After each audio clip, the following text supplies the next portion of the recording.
Now, discussing extrinsic and intrinsic validity of the will, last will and testament.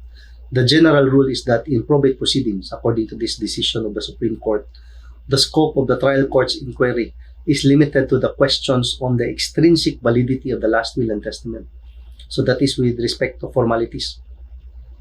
The probate court will only determine the will's formal validity, okay, formalities, and its due execution, okay, whether or not the testator was of sound mind, whether or not there was a gun pointed to the head of the testator for him to execute his last will and testament. Okay. Those types of questions will be resolved during the probate proceedings. No?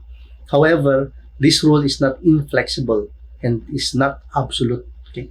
Meaning it allows exceptions.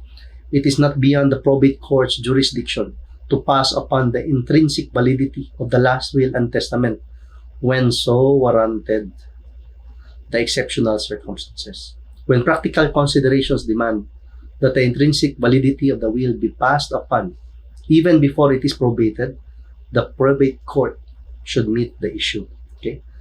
So there is a small window for the probate court to pass upon the intrinsic validity of the will if the requirements set by if there are requisites present, no, to allow the use of the exception rather than the general rule. Okay?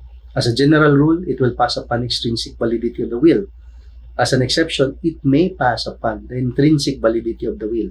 Like for example, in the case of preterition, because it will be useless to pass upon the extrinsic validity of the will if on its face the will is already intrinsically void. Okay. So I'll see you in the next video for more lessons from the Supreme Court decision. Let's learn together.